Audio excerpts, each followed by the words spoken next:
Hey guys, Brett Legassi here. I am sorry it took so long for me to get you guys a video up. Been busy. I'm finishing up my degree. I'm on the last bit of classes, so I've been a little slammed. So that's on me, guys. Um, so I guess I have a lot to talk about with the Dolphins. Yeeks. Not overly impressed the first 2 weeks, but I have no answers for what happened against the Jets. I love Gase's response. He flat out called it garbage. He didn't say the players were garbage. He said the offense was garbage. In other words, they're playing like garbage. Uh, hey, at least he calls them out. He didn't cut anybody, not yet. He reinstated Timmons, which should send a message to the defense and say, hey, this guy abandoned us, and I have more faith in him to get the job done than you guys. And I'm sure Timmons did everything he was supposed to. He's a professional. He's a class act guy.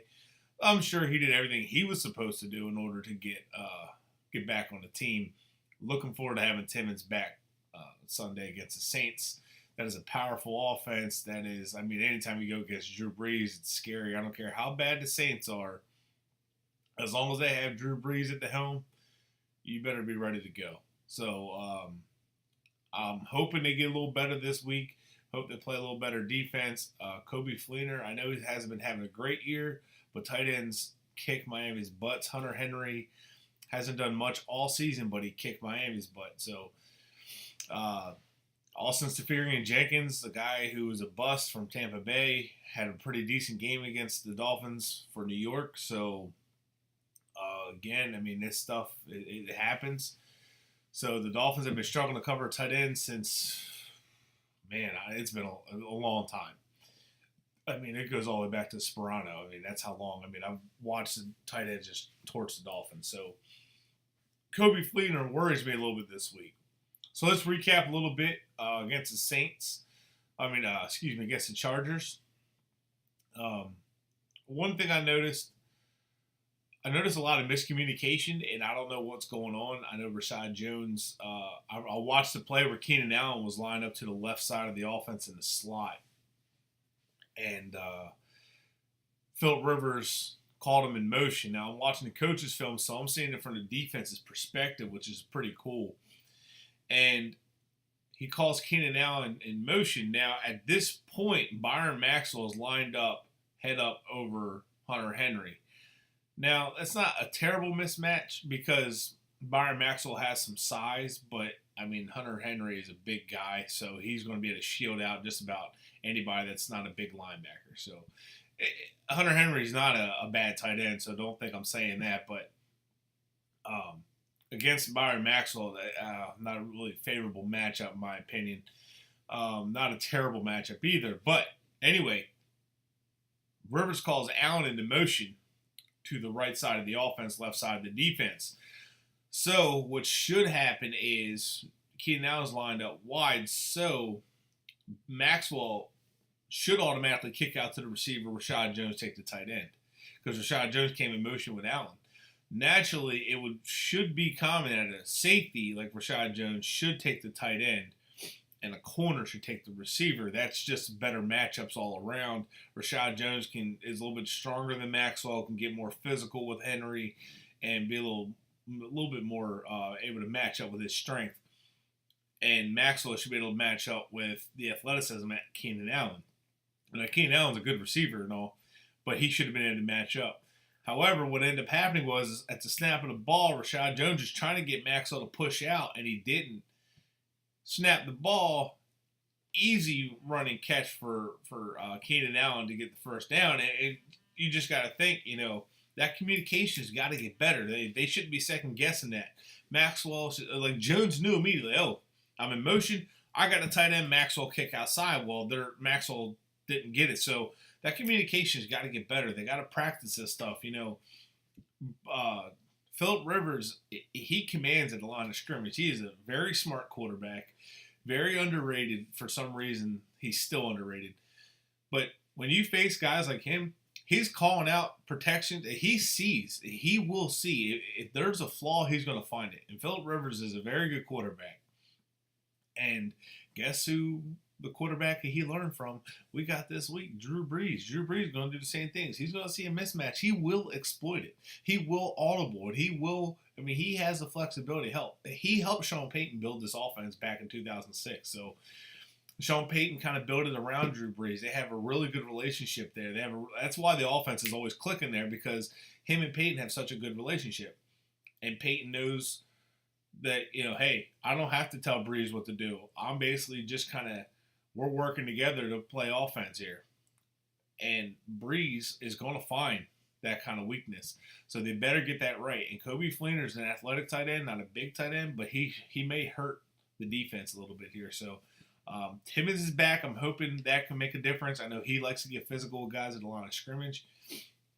A little bit better in space. Mike Hall, big respect to the man. Been playing good at linebacker, especially against the run. Chase Allen. But the guy's a little stiff hip, a little bit tight in coverage. And they've been playing their butts off. So I give them a lot of credit. They stepped up. Chase Allen really stepped up week 2 or week 1. Mike Hall stepped up in the injury to Raekwon McMillan. Even with Ray Maluga coming to town, he didn't waver. He just kept fighting, and look who's starting. So my hat's off to those two. But I think we need to change the nickel a little bit. I think we need more Stephon Anthony, because I think he can complement Mike Hall a little bit, because he's better in space. He's better at coverage. He has a little bit more athleticism. Look at his combine. The dude's off the charts. He can jump. So that kind of stuff can actually close passing lanes when he can actually get up and get the ball out, or get the ball down. Lawrence Timmons is a little bit better at blitzing, so it should help the defensive line get a little more pressure. He's also savvy veteran, so he has a good feel for where to blitz and when to blitz. He actually gets off blocks pretty well. He's good against the run, and he plays in space a little bit better than Mike Hall does. So, but it'd be good just to have another veteran voice out there. Lawrence Timmons should be able to snap them up and tell them, get them in line, which will help Rashad Jones, because I feel like Rashad Jones is trying to get the entire defensive line. That's where I think Raekwon McMillan would have helped, even though he's a rookie. As a freshman, the dude was calling defense at Ohio State. We're not talking a small school. We're talking a big-time football school. So, it's the same thing against the Chargers and Jets defensively. Now, offensively, I thought the team played very well. I thought the blocking was good. Joey Bosa didn't have a sack. Melvin Ingram had a sack. And that sack, Tunsil was mentally messing up. He ended up looking at the linebacker. He's watching the linebacker. And then he goes to get Ingram. Well, I played offensive line in high school, and I know offensive line really well, because come on, man. They do the dirty work. I guess because I'm a country kid, I respect the people that have to do all the dirty work and don't get the credit for it, No, but watching Tunsil, it's mental errors he's making. He watched the linebacker. And from what I know about the offensive line, you always go with the immediate threat. And the immediate threat is the edge rusher, not the linebacker. The linebacker ended up delaying the blitz. And actually, I don't even think he blitzed. And Melvin Ingram got the corner. You don't want to give a guy like Melvin Ingram the corner. You do not want to give him the first step. Because once he gets a first step on you, you're not recovering. I don't care if you're the greatest left tackle there ever was, and the most athleticism at any left tackle, which Tunsil is pretty damn athletic. You're not going to recover from a guy like Melvin Ingram. He's fast. He's a freakish athlete. And he was that in college. I mean, he's kind of a rare kind of person. I mean, we've seen his guys like Jadeveon Clowney, just so I come from the same school. But these guys like athletes, they're quick twitch. And Melvin Ingram, you give him the first step, gone. You're not making up for it. And that's what happened. However, the offense moved the ball well, 122 yards. Now, you might think that's not that big of a deal. It's a good game, but why are we excited about 122 yards when we laid an egg against the Jets? The Chargers have played 17 games in a row without giving up a 100-yard rusher until they played Miami. They went 17 games straight, or was it 16 games straight? Either way, regardless, I can't remember if they played 17 straight or if Miami was the 17th. But anyway, 122 yards rushing. The first team to rush over 100 yards on the Chargers was the Miami Dolphins in 17 games. That's pretty impressive. Jai was hit in the backfield a couple times. They would spin out. And he's just impressive. His feel for to get off a block or get off a tackle is very impressive. So his feel for the game is always intense. I love watching him and Landry. Against the Jets, I'm just going to chalk it up to just a bad day. Gase seemed like he was looking at some of the same mistakes that were happening last year when he said he's tired of watching it for 2 years of garbage, so he's going to get the guys to do it right. I'm sure that's talking about some of the offensive line. I'm sure he's talking about receivers maybe not running the right routes. For some reason, I feel like he's talking to Parker because Parker did good week 1, but week 2, I mean, he did. Now, he did beat Maurice Claiborne, and when he beat him, he was outrunning him. He had a step on him, and then Maurice Claiborne kind of held him up, and they called holding, which at that point he was still hacking him when the ball was in the air, so it shouldn't turn to pass interference. So they only got a 5-yard penalty, which I thought was like, oh, good. You know, Parker's beating Maurice Claiborne. I mean, he's beating. That's good. That's not a bad corner to beat. And then, but him, Stills, Landry kept dropping the football. Parker just looked inconsistent, although he did make a great catch. I know the touchdown didn't matter, but the effort still did. The diving catch to grab the ball, hang on to it, and not allow it to come out and adjust his body to the ground so the ball doesn't hit first. That was impressive. But I think Parker still has not tapped into his potential yet, and I really can't wait to see what he can do, but I wonder if Gase is talking to him. He showed some toughness last week and this week, taking a couple shots and getting up, something he wouldn't do before. Landry walked off the field, but for some reason I want to give him a pass because every week he's coming out with fire, with passion, and gets angry when they don't get the first down, and I think he just got fed up on that play when Cutler completely missed. Landry wasn't even covered down the seam, and we watched Tannehill make that throw to Landry and Stills and fire that strike. He fired it. All 3 receivers he hit a touchdown to on that same exact route.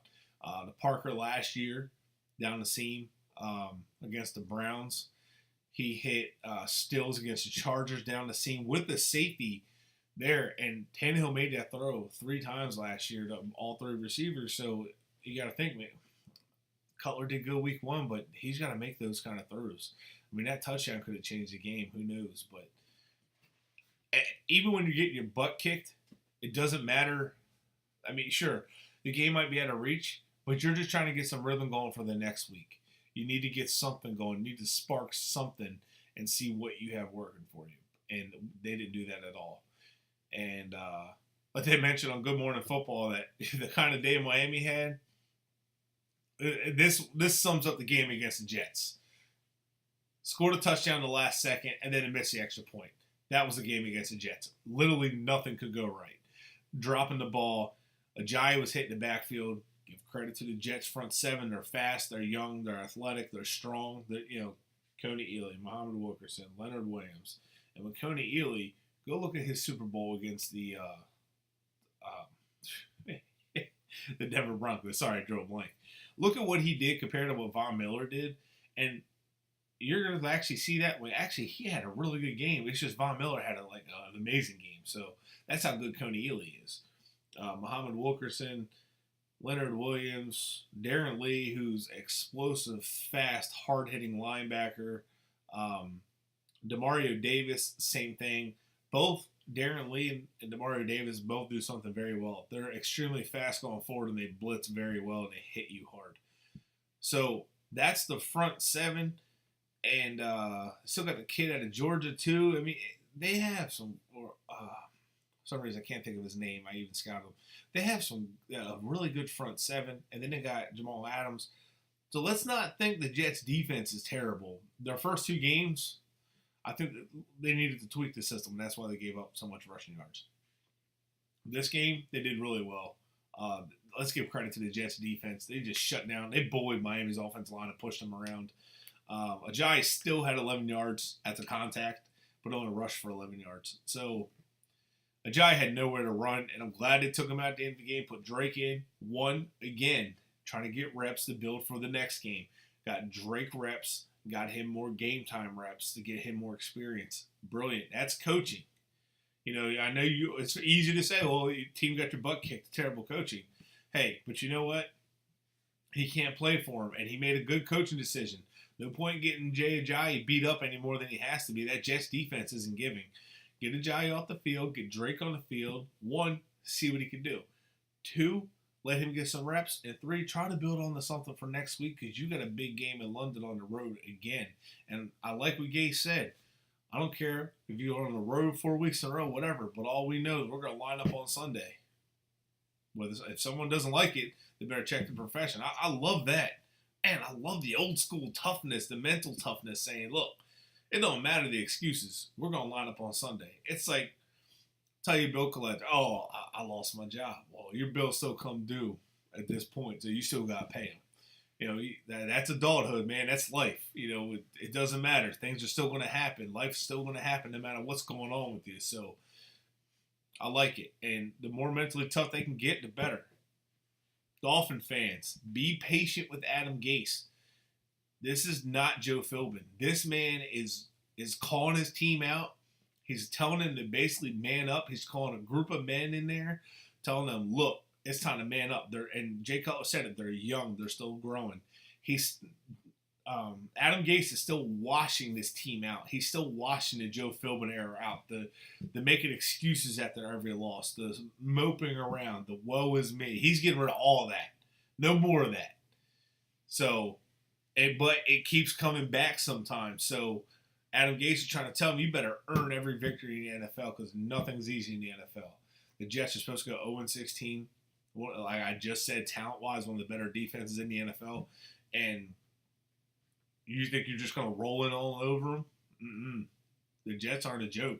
Josh McCown, he's a respectable quarterback. So give the Jets some credit. They came in with a good game plan. Todd Bowles, respect that man.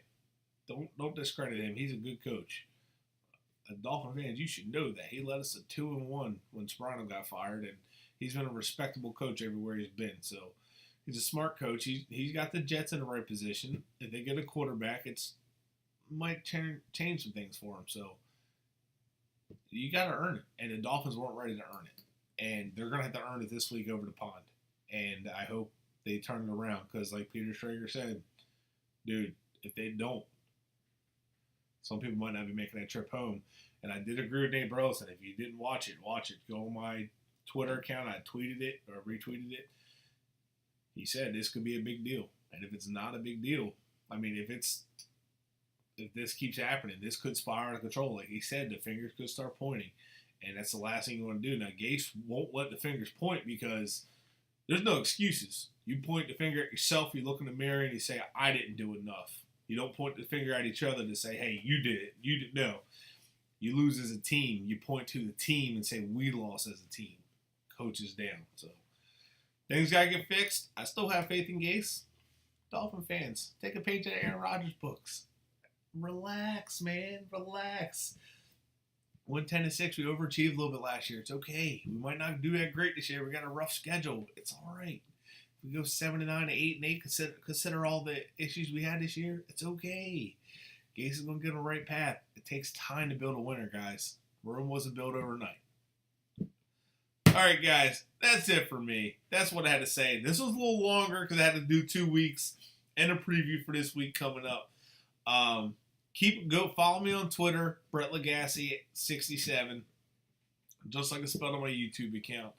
Get on there and look for me. I'm gonna start doing some Dolphin breakdowns, the film, so a little still shots and a little explanation. So don't forget to follow us on Sideline Blitz. Not a lot of material up there right now. I'm still working on that. I only have so much time. We've been scouting and video in the background, so.